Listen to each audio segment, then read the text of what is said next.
जी बेटा, आज का हमारा जो टॉपिक है तहरीक पाकिस्तान और पाकिस्तान का क़याम।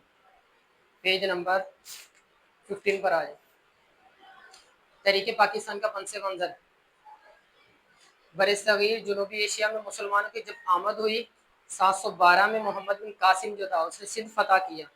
जब सिंध फतह किया तो मुग़ल बादशाह और औरंगज़ेब की वफ़ात के बाद मुस्लिम हुकूमत में ज़वाल के आसार नमूदार होने लगे और चंद ही असल अरसा पहले बाद हज़रत शाह वली रहमतुल्लाह अलैह जो बुज़ुर्ग हैं, एक मुस्लिह और मुजद्दिद मंजर पर नज़र आने लगे और बरसगीर में इस्लाम के अहया और मुसलमानों के इस्तक़लाल की पुरज़ोर तहरीक का आगाज़ हुआ।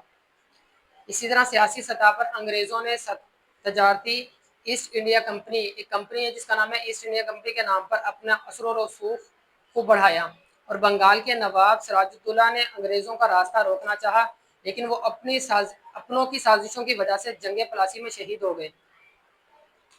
इसी तरह हुक्मरान जो टीपू सुल्तान को भी अपनों की गद्दारी की वजह से जामे शहादत नोश करना पड़ा और एक बुजुर्ग शाह वली रहमतुल्लाह के साहबजादा गान और इनकी औलाद और फिर इनके शागिर्द सरगर्म अमल रहे और सैयद अहमद शहीद रहमतुल्लाह और इनके रफ़ीक खास सैयद इस्माइल रहमतुल्लाह बालाकोट में सिखों का मुकाबला करते हुए शहीद हो गए। आगे नेक्स्ट में आए। इसी तरह 1857 की जंग में मुसलमानों की सियासी अहया और इस्तक़लाल की एक पुरकोशिश थी। तहरीक अलीगढ़ और सर सैयद अहमद खान का इसमें मकासद क्या है, किस मकसद के लिए ये किया गया। जंग आज़ादी में नाकामी के साथ ही बरसगीर के मुसलमानों की तारीख का स्याह तरीन दौर शुरू हो गया और नफरत और इंतकामी का निशाना बनने लगे और सैयद अहमद खान ने कौम की रहनुमाई का एक बेड़ा उठाया जिसके मकासद दर्जा है। नंबर 1, हुकूमत और मुसलमानों के दरमियान एतमाद को बहाल किया जाए, कि हुकूमत और मुसलमानों के दरमियान क्या हो जाए, एतमाद हो जाए।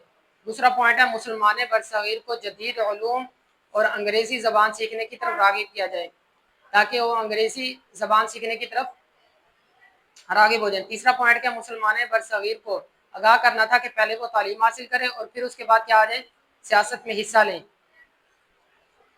इसी तरह आप 17 अक्टूबर और 1817 को दिल्ली में पैदा हुए। आपने मुसलमानों की तालीमी, सियासी और मजहबी तरक्की के लिए भी अमली काम किया और आपने इस बात का अंदाज़ा लगाया था कि मुसलमान तालीम के बगैर तरक्की नहीं कर सकते। इसके बाद मुरादाबाद में एक स्कूल कायम किया और गाज़ीपुर में भी साइंटिफिक सोसाइटी की बुनियाद रखी। अलीगढ़ में जो स्कूल कायम किया वो 1877 में कॉलेज और 1920 में यूनिवर्सिटी बन गया। इसके बाद मुसलमानों का पढ़ा लिखा तबका इसी तालीमी इदारे से फारिग व तहसील होता था। आगे सर सैयद अहमद खान ने 1885 में कायम होने वाली इंडियन नेशनल कांग्रेस में मुसलमानों को शामिल होने से रोका। इन्हें अंदेशा था कि कांग्रेस रफ्ता रफ्ता हिंदू जमात बन जाएगी। इस जमात से मुसलमानों को कोई उम्मीद वाबस्ता नहीं करना चाहिए।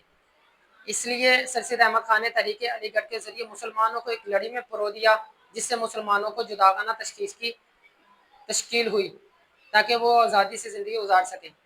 तकसीम बंगाल। आगे नेक्स्ट है, बरतानवी हिंद में बंगाल का सूबा आबादी और रकबे के लिहाज से दीगर तमाम सूबों से बड़ा था। 1905 में इंतज़ामी सहूलत के पेश नज़र बंगाल को 2 हिस्सों में तकसीम कर दिया गया। अंग्रेज़ों के मुताबिक इतने बड़े और वसी सूबे का इंतज़ाम सही तरीके से चलाना एक गवर्नर के बस की बात ना थी, बल्कि इस तकसीम के नतीजे में बंगाल के 2 सूबे बने, एक मशरकी बंगाल और मगरबी बंगाल। तकसीम बंगाल से हिंदू और मुसलमानों पर असरात मुरतब होने लगे और मुसलमान इस तकसीम से बड़े खुश हो गए कि मशरकी बंगाल में मुसलमानों की अक्सरियत है, लेकिन हिंदू इस तकसीम से नाखुश थे। वो हरगिज़ ये बर्दाश्त नहीं कर सकते और पूरे बंगाल में इनकी सियासी और बालादस्ती ख़त्म होगी। यही वजह से थे हिंदुओं ने तकसीम बंगाल को मानने से इनकार कर दिया और इस तकसीम के मनसूखी के लिए एड़ी चोड़ी का जोर लगा दिया। फिर इसके बाद अंग्रेज़ी मसनूआत के बाइकाट का ऐलान किया और टैक्सों की अदायगियाँ रोक दी गई और बिला आखिर तशद्दुद पर उतर आए।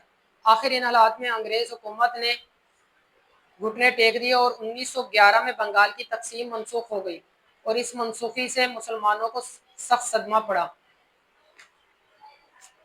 ठीक है बेटा, ये सर पूरा हो गया आखिरी टॉपिक का।